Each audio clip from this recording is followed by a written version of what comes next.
Hello Sagittarius, welcome to Guruma Hindi tarot. और ये reading है इस बारे में कि नवंबर के मंथ में उनकी करंट फीलिंग्स क्या है। तो ये रीडिंग आपके लिए है अगर आप किसी की करंट फीलिंग्स जानने में इंटरेस्टेड हैं। और ये पर्सन आप खुद ही चूज़ कर सकते हैं, लाइक आपके एक्स हो सकते हैं, आपके करंट पार्टनर हो सकते हैं, कोई ऐसा पर्सन जिसका आप पे क्रश है या जिस पर आपका क्रश है। सो ये टोटली आप पे डिपेंड करता है, आप जिसको भी चूज़ करेंगे उसकी ही एक करंट फीलिंग्स होंगी आपके लिए।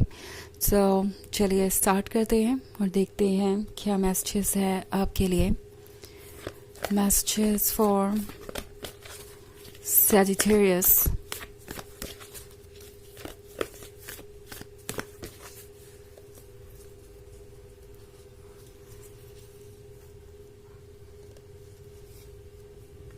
Four of Air, Love,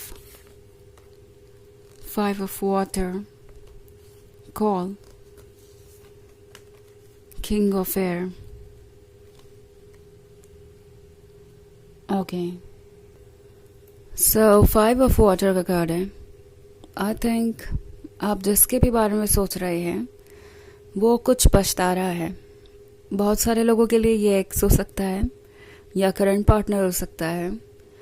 और इस पर्सन ने जो कुछ भी कहा शायद वो बहुत जल्दबाजी में कह गए। उन्हें ऐसा रियलाइज़ हो रहा है कि उनकी जो ये नाराज़गी है उसकी वजह से शायद वो बाउंड्रीज क्रॉस कर गए। वो जो चीज़ें नहीं भी कहना चाहते थे, गुस्से में आकर वो चीज़ें उन्होंने कही। और अब जैसे लगता है कि वो सोच रहे हैं तो उन्हें पछतावा हो रहा है। उन्हें पता चल रहा है कि जब भी उन्हें गुस्सा आता है तो वो ओवर द टॉप चले जाते हैं, या फिर जब भी कोई उनकी बात को नहीं समझ पाता या अपने ओपिनियन को इम्पोर्टेंस देता है या अपना स्पेस लेता है या फिर कोई आर्ग्यूमेंट करता है उनके साथ, तो वो बहुत ज़्यादा जजमेंटल हो जाते हैं। लोगों को वो उनका स्पेस नहीं दे पाते, लोगों को वो समझ नहीं पाते, एंड कहीं ना कहीं वो चाहते हैं कि हर चीज़ उनके अकॉर्डिंग हो। तो लगता है आप दोनों के बीच में दूरी है इस वक्त, और ये दूरी इस पर्सन को सोचने पे मजबूर कर रही है। आजकल जो समय ये अकेले बिता रहे हैं उस अकेलेपन में बहुत कुछ है। ओके, कहने को अकेलापन है, मगर उनका कंसाइंस उनसे कुछ सवाल पूछ रहा है। उनकी सोल उनके सामने मिरर रख रही है और पूछ रही है कि जिस तरीके से वो दूसरों में कमियां ढूंढते हैं, क्या वो खुद फ्लॉलेस हैं, क्या उनके अंदर कोई कमियां नहीं। सो ये पर्सन अपने डार्क साइड को रिकग्नाइज कर रहा है ना। मेरे कहने का मतलब ये नहीं है कि ये पर्सन बहुत बुरा है या ऐसा कुछ। डार्क साइड हर किसी का होता है और इस पर्सन का भी है। और इस पॉइंट पे ये रियलाइज कर रहा है कि उन चीज़ों पे इन्हें वर्क करने की ज़रूरत है, बिकॉज अगर वो वर्क नहीं करेंगे तो वो डेफिनेटली ये रिलेशनशिप लूज कर देंगे। और इसके बाद अगर कोई और आता भी है इनके लाइफ में तो भी वो रिलेशनशिप भी वर्क नहीं करेगा। मेरे कहने का मतलब ये है कि ये पर्सन जानता है कि प्रॉब्लम उनमें है, प्रॉब्लम ना आप में है ना रिलेशनशिप में है। उनको अपने इस अप्रोच को चेंज करना ही पड़ेगा। ऑल्सो ये पर्सन किसी चीज़ के लिए पछता रहा है, वो अपने शब्द वापस लेना चाहते हैं, मगर उन्हें समझ नहीं आ रहा कि वो ये कैसे करें। ऑल्सो अगर ये कोई ऐसा पर्सन है जिसका आप पे क्रश है एंड ये आपके क्लोज आते हुए आपको नज़र आते हैं पर कुछ कहते नहीं, तो इन्हें इस बात का अफसोस है कि ये हमेशा अपनी इनसिक्योरिटी ईगो के कारण वहीं के वहीं रुके रह जाते हैं। और अभी तक तो बात काफ़ी आगे बढ़ जाती अगर वो ओपन होके अपनी फीलिंग्स को जाहिर करते। आप दोनों ने बहुत सारी मेमोरीज ऑलरेडी क्रिएट कर ली होती, सब कुछ परफेक्ट होता। बट उन्होंने क्या चूज़ किया? उन्होंने चूज़ किया आपसे दूर रहना। ओके, और ये रियलाइज़ कर रहे हैं कि इसका असर अब उन पे ज़्यादा आने लगा है, आपसे भी ज़्यादा। फोर ऑफ एयर के साथ इन्हें पता चल रहा है कि आज इन्होंने अपने आप को अकेला कर लिया है अपनी ही गलतियों के कारण या अपने ही जजमेंट के कारण, अपने ही ब्लेम के कारण। यह अकेलापन इस पर्सन को बिल्कुल अच्छा नहीं लग रहा। ऑल्सो लव का कार्ड है, तो ये पर्सन डेफिनेटली प्यार में है, कनेक्शन है यहाँ पे, और ये पर्सन आपसे दूर नहीं जाना चाहता। But at the same time इन्हें पता नहीं कि आपके क्लोज भी कैसे आए वो आप। बट एनीवेज ये लव स्ट्रॉन्गर है हर चीज़ से ज़्यादा, और इसलिए मैं यहाँ पे कॉल का कार्ड देख रही हूँ। इनके अंदर से बहुत सारी आवाज़ें आ रही हैं।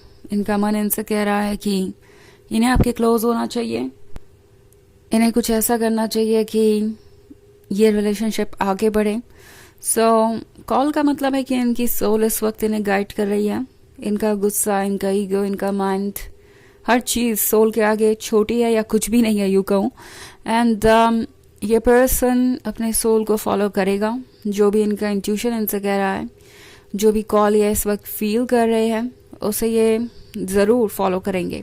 तो जल्दी ही चीज़ें बदलेंगी और ये पर्सन अपनी करंट फीलिंग्स खुद कहेगा आपसे। ओके, ऑल्सो ये एक जनरल रीडिंग है तो ये सबसे रेजोनेट नहीं करेगी। एनर्जी रिवर्स हो सकती है अगर आप क्रॉस वॉचर हैं।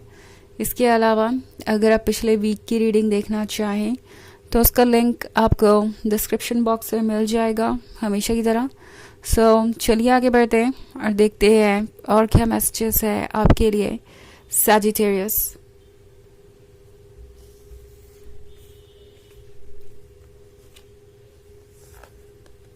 Ace of Fire, Messenger of Air, Six of Water, Two of Air, and Six of Water. Okay. So, Messenger of Air के कार्ड के होने का मतलब है ये पर्सन ऑलरेडी डेस्परेट हो रहा है। ओके, उन्हें लगता है कि अब वो रिस्क जोन में है। रिस्क जोन में होने का मतलब है कि कहीं ऐसा ना हो आप उन्हें भूल ही जाएं। टू ऑफ एयर के साथ वैसे भी वो आजकल काफ़ी सोचते हैं आपके बारे में, सोचते हैं कि कहीं ऐसा ना हो कि आप मूव ऑन करने के बारे में सोचने लगे। जिस तरीके से उन्होंने आपको ट्रीट किया है, जिस तरीके से उन्होंने अभी तक कोई स्टेप नहीं लिया है और ज़िद पे अड़े हुए हैं या शांत है बिल्कुल। सो वो इस बात को लेके थोड़े परेशान हैं। ऑल्सो एस ऑफ फायर के साथ ये पर्सन इस रिलेशनशिप को बचाना चाहता है। अगर आप देखें तो यहाँ एक कैंडल है जिसको प्रोटेक्ट किया गया है एक लैंटर्न से। सो उन्हें लगता है कि अब इस कैंडल को अगर बुझने से बचाना है तो इन्हें ये लैंटर्न बनना पड़ेगा, उन्हें प्रोटेक्ट करना पड़ेगा डेफिनेटली इस फायर को। सो उन्हें एक बात तो समझ में आ गई है कि अगर वो इसी तरीके से बिहेव करते रहें तो आप अपने आप को चूज़ कर सकते हैं। आप इतने स्ट्रॉन्ग हैं कि आप आगे बढ़ सकते हैं। ऑल्सो सिक्स ऑफ वाटर का कार्ड है तो ये पास्ट को बहुत ज़्यादा मिस कर रहे हैं। वो पास्ट जो खूबसूरत था, वो पास्ट जो इन्हें राहत देता था, और वही पास्ट अभी भी इनके काम आ रहा है इस फ्रस्ट्रेशन से बाहर आने में। एंड आई थिंक ये पर्सन आपको अप्रोच कर ही लेगा नवंबर के मंथ में। मैसेंजर ऑफ वाटर देख रही हूँ मैं। सो कोई आ रहा है अपनी फीलिंग्स आपके सामने खुद रखने, और ज़्यादा कुछ बचेगा नहीं सोचने के लिए क्योंकि ये पर्सन सब कुछ क्लियरली आपसे कह देगा। ओके, ये मिस कर रहे हैं आपका चेहरा, आपकी बातें, आपकी कंपनी, एंड उससे ये ज़्यादा दिन तक दूर नहीं रह सकते। सो चलिए देखते हैं आपके लिए ऑरेकल मैसेज क्या है।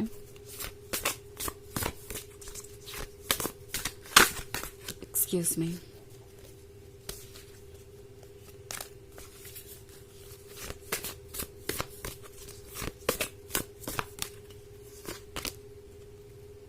Accept your gifts.